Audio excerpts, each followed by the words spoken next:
Yo, you know who it be. Boy, I was just sitting here thinking I just got out of the shower.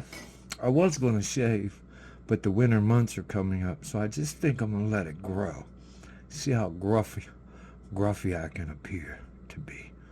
The more homeless, no, homelessness, whew, that's no joke.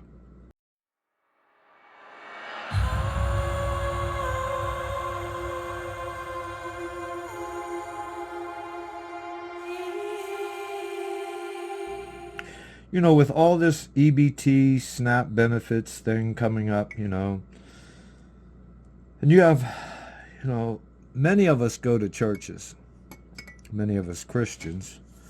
In this church, we pay tithes. In some instances, well, in most instances nowadays, it's 10% of your income. So I wonder how many of these churches now are going to open up the doors to that storehouse and feed their congregation out of the tithes that has been put into that storehouse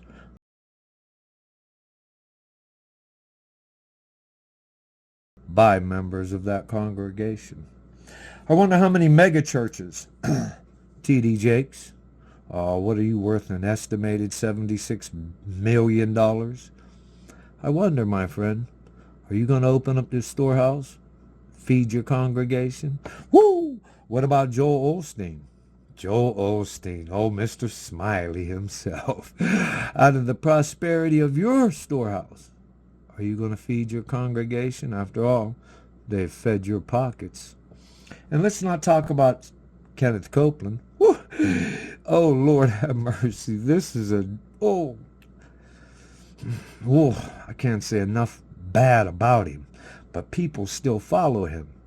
Crazy. I don't understand it. But nonetheless, I wonder if he's going to open up his storehouse to the mega church of which his congregation has been paying into. See, tithing really isn't about 10% of your wages. I mean, man has made it to be that, but that's not what it was about. See, tithing back then was 10% of whatever you could give, whether it was from the grain, from your grain house, 10% of the field, the crops of your field, or the garden, 10% of your talent. Maybe you have a maintenance skill. You can paint good. Church needs painted. Church needs some landscaping. The church needs some writing done, electrical work. The church needs help. See, tithing was about giving 10% of whatever God-given talent or possessions that you had. Really wasn't about the money. See, and it was about giving into a storehouse for instances just like this, when the government failed to feed its own children. Woo, it's an ugly thing. So I wonder how many of these mega churches are going to open up the storehouses that their congregational members have been paying into all these years. I want to see if the question comes up to Kenneth Copeland, are you going to open up them doors? What about you, TD Jakes? You going to open up your doors? Or DeFafalo or Craig DeFafalo or whatever? You going to open up your doors? Benny Hinn, what about you? You going to open up them doors, brother? Oh, and let's not forget, good old Jesse Duplantis. Ooh, convict lying son of a crockpot that he is, wanting the money for jets. Are you going to fly us over some food in Pennsylvania? Because I'm sure some of the people here have watched your mega church shows. So I just got to wonder, man, how many of these mega church leaders are now going to open up their storehouse and feed their congregation?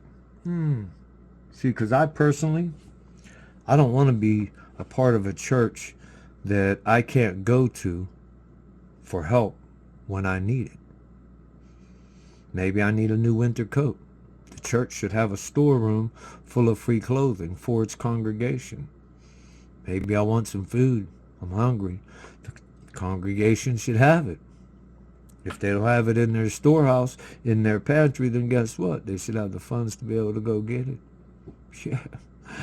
See, the church wasn't built for the pastor. It was built for the congregation. The pastor was only there to guide them through the scriptures and lead them beside still waters of Christ, to remind them how much of a damn sinner they were and that they had to get their shit right before it was too late.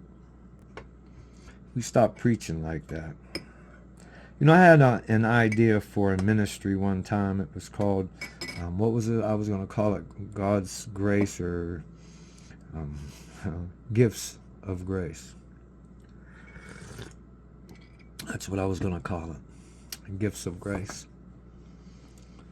Those were long days, long time ago.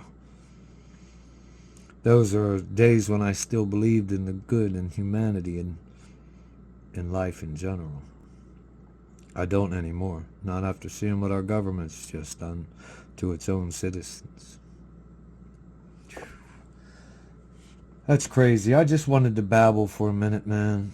I just want to ask, please, if there are any ministers out there watching this, let's hope and pray that you wasn't preaching another gospel other than the one that's in that book. Because if you was, then you don't have a storehouse. What you have is riches off of the backs of your congregation. But for those churches that do have a storehouse, that was doing all the right things, you know, preaching the gospel as the gospel was meant to be preached, you have a storehouse. I'm proud of you and I support you. Keep doing what you do, because we definitely need that light of yours to shine in all this darkness. Because it's getting mighty dark out here. And I think it's only bound to get darker. So, who knows, man? I think I'm going to start doing what I can with regard to my little YouTube videos. I might even, who knows, I might even open up a ministry of some sort.